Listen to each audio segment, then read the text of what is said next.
You're with Radio Sri Lanka. This is the news. Edited by J. Yogaraj and read by Lavani Vijayatunga. First, we take a look at the headlines. Indian External Affairs Minister reiterates that India has done its best to assist Sri Lanka. The police to obtain detention orders on 3, including Vasantha Mudalige.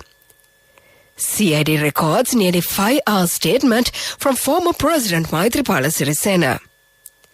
Central Bank Governor says that inflation will not be as high as initially expected.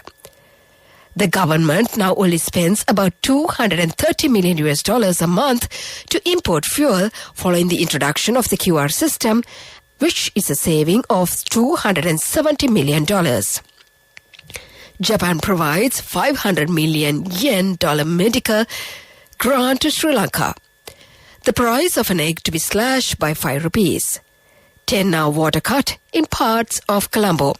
In news overseas, Xi and Putin to attend G20 summit in Bali, Indonesia's Jokowi says. And in sports news, Bangladesh appoints S. Sriram as T20 consultant for Asia Cup and T20 World Cup.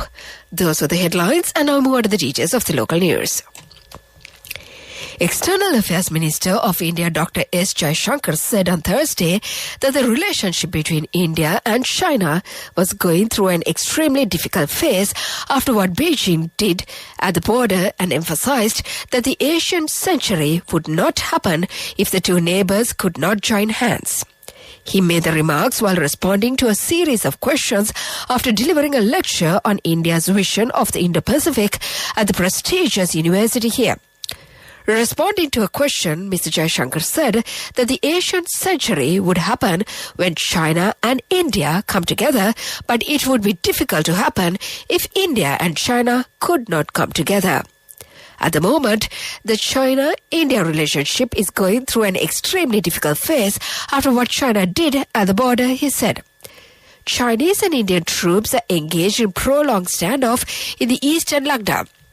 The two sides have so far held 16 rounds of core command level talks to resolve the standoff, which erupted on the 5th of May 2020 following a violent clash in the Pangong Lake areas. 16 individuals who were arrested following a protest march at the Union Place in Colombo on Thursday have been granted bail. The arrestees were produced before the Colombo Additional Magistrate T.N. Ilagasinghe earlier today. Meanwhile, detention orders will be sought on the 3 arrestees, namely the Inter-University Students' Federation convener Vasantha Mudalige, Venerable Galvava Srinidhamma Thera and Hashantha Jawantha Gunathilaka, the police said.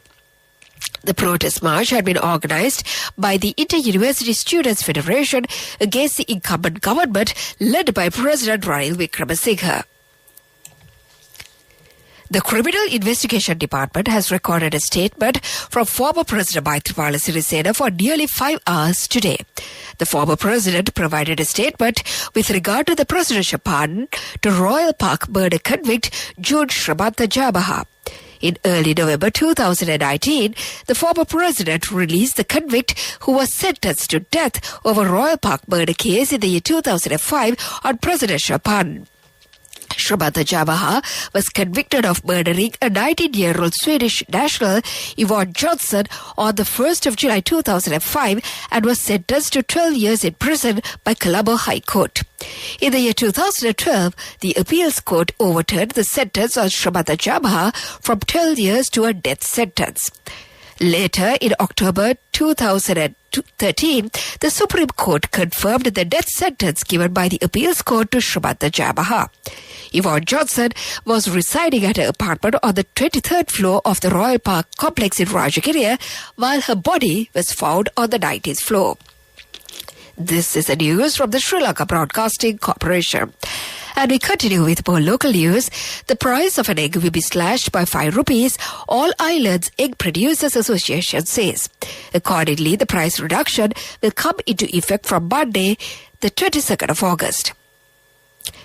Japan has provided 500 billion yen worth of modern Japanese medical equipment to Sri Jawadarpura General Hospital to strengthen the hospital's capabilities to combat non-communicable diseases and enhance the social and humanitarian development in Sri Lanka, which has been highly affected due to the present dire economic conditions. On 18th August, Ambassador Hideki Mizukoshi signed an exchange of note for the grant assistance, the Embassy of Japan in Colombo said in a statement. Sri Jawadarpura General Hospital was constructed in the year 1983 with a grant aid from the Japanese government as a token of appreciation and friendship to former President J.R. Jayawardena for his generous encouragement of Japan's return to the international community at the San Francisco's Peace Conference. American Ambassador Julie Chung had a cordial meeting today with the opposition leader Sajith Premadasa. The meeting focused on the current affairs and the present situation. The U.S. ambassador made these remarks on the tweet message. The meeting was focused on urgent needs of the Sri Lankan public and short and long-term solutions to address economic problems of the country. And to conclude the local news, the headlines once again. Indian External Affairs Minister reiterates that India has done its best to assist Sri Lanka. Police to obtain detention orders on 3, including Vasantha Mudalige. CID records a nearly 5-hour statement from former President Maithripala Sirisena. The governor of the central bank says inflation will not be as high as initially expected. The government now only spends about $230 million a month to import fuel following the introduction of the QR system, which is a saving of $270 million. Japan provides 500 billion yen medical grant to Sri Lanka. The price of an egg to be slashed by 5 rupees. 10-hour water cut in parts of Colombo. And that was the local news. The main news story is brought to you by Siddhalepa Vedamahatmya.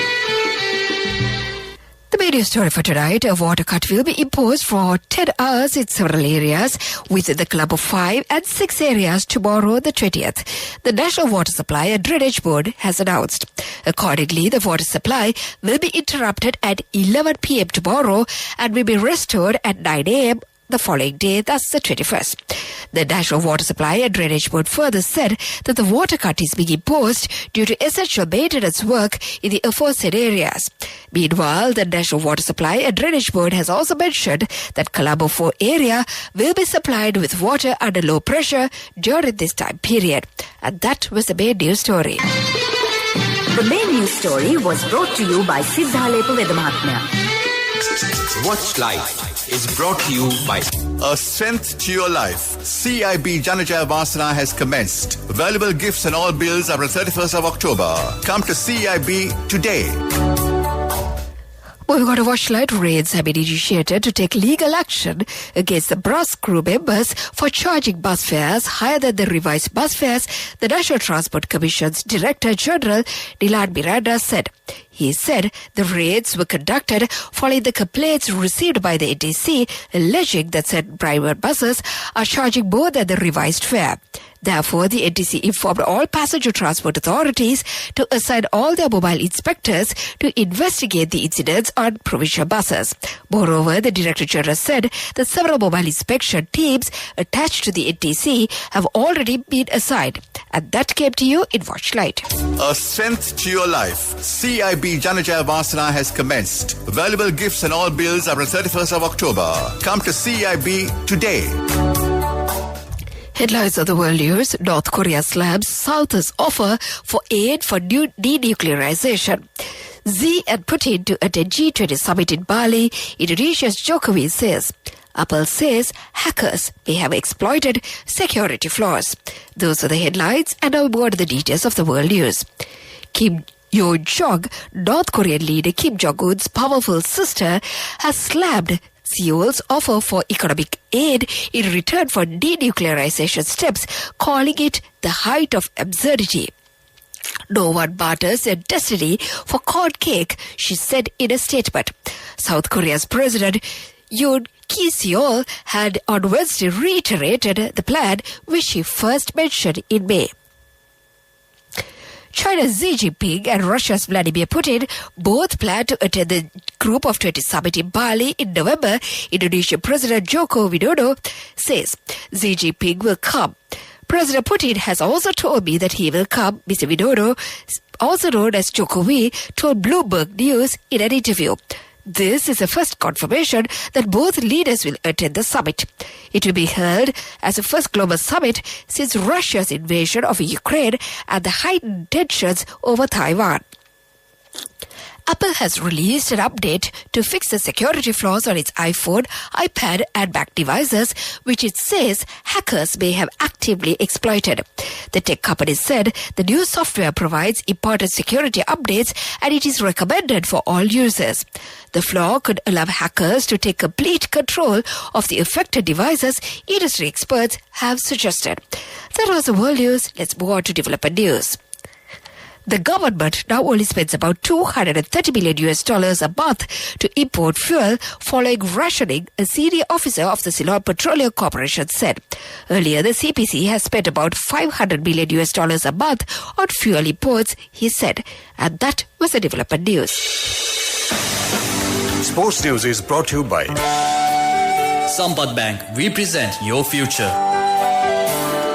In sports news, it's cricket. BCB has appointed former Indian all-rounder S. Sriram as the technical consultant for Bangladeshi T20 side running from the Asia Cup later this month to T20 World Cup in October-November this year. It is understood that Sriram will act as the head coach of the T20I side, with the current head coach Russell Domingo taking charge of the Test and ODI teams. Domingo is scheduled to reach Dhaka on Friday to discuss his future plans, and on Thursday, BCB President Nazmul Hassan said that they were going to make drastic changes to the Asia Cup bound side. That was the sports news. Business news coming up. Cash through NSP globally and win wonderful gifts locally. From October 1st, 2021 to December 31st, 2022. Remit a minimum of $100 or an equivalent amount in any foreign currency 3 times through NSP You Trust.